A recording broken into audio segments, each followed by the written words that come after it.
Bess and Robin, you know, I talked a little bit about predictive models and adaptive models that are utilized or can be utilized uh, with your consultant, and and many times they're kind of complicated, and so having the live training or your executive management coach to help you with those is pretty useful. But even if you were trying them by yourself, you've both have done this for a long time.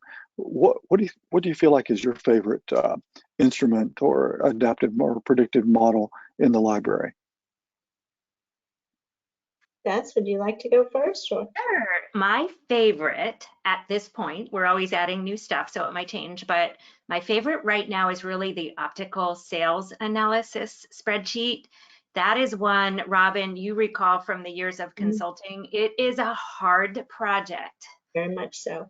It's very hard to get in with a client who has a way of managing their boards, their frame boards or not, and then creating a system that is taking into account more than whether you happen to like the rep and she brings you coffee when she comes in. So using that tool makes it very objective. I've found that it builds, it's like accessible for almost any employee who's, let's say, a frame buyer or is managing the boards. They can access it at a point that's very helpful, which is the original analysis in that tool. But then, Gillian, the part that I think is so exciting, once they're in, there's more to it than that. So Sean goes through that in the course. There's a budget, and then there's a tracking set of tabs. So even though they might come into it just with what's on my board and should I have it there or not, as they get used to it, it builds into, I am managing my optical as a business, and I understand why I'm making decisions one way or another and why I have those frames or not. So then I've been working with clients now with this tool into the second year. They can go back and look at the prior year plan and budget and actually start making decisions that aren't totally dependent always on the owner or optometrist, right, who's paying the bill. So that, because they might not know exactly what should be on the board, they just know how much they spent, you know. So that's what I'm really excited about, that particular tool right now. How about you, Robin? Yeah, well, I actually have two. One is on the Learning Library right now, and it's been with Williams Group for a long time, and that's our scoreboard. That's the first one. The other one is part of our intensive growth program, and that's the practice performance analysis. And so that's a kind of a different subject I'll touch base on. But the scoreboard, I think, is absolutely essential because numbers don't lie, but they can be deceiving. And if you don't know where you're at currently and where you want to go, then how do you move forward? And how do you motivate your team? How does everybody recognize that they're doing a good job and celebrate it?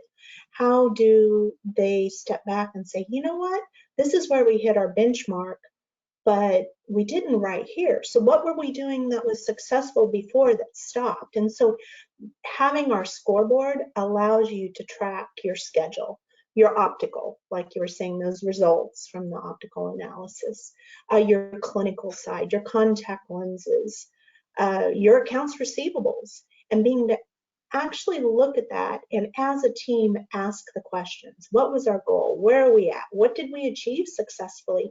And what was it that we did that actually helped us achieve that goal? And if we're not hitting that benchmark, let's have some ideas. What can we do to change? What, you know, and even on our scoreboard, it lists, you know, here's suggestions of other courses or programs for you to go and take that will help you if you're not quite where you need to be. And for all the years that I've been doing this, I have found our scoreboard, we used to call it the stats tracker, it's our scoreboard now, is so instrumental to the success of a business, and it allows you to celebrate those wins when you hit them. So that will always be one of my favorite. Plus, I like numbers, and I like to lift up the rug, and I like to teach others to enjoy the story that those numbers tell us. The other one, which is really part of our intensive growth program, which of course you still have access to the learning library with that, but that would be our practice performance analysis. And that is a complete analysis of your practice. We look at your financials. We look at basically your clinical care guidelines. We look at, how many comprehensive exams and problem focus are you completing in a day? How do you design the life that you want, and what is the impact of those numbers, or what do we need to do to hit that goal? We look at your AR. I mean, it is absolutely every single facet of your business, and it allows us to then write an executive summary and come back and give you a plan of action based on what you determine are your needs and what we're seeing, again, by lifting up that rug and just our years of experience. I would say best when we've kind of learned the questions to ask that aren't always so obvious sometimes. Yeah. And sometimes clients don't even know the questions to Right. ask. Don't know what Exactly. they don't know, and that practice performance analysis Absolutely. digs in, right? It digs Yeah. into all of those. We lift up the rug and we shake it. So yeah, those are my two favorite, Kellen. How Okay. about you? Well, What's your favorite tool?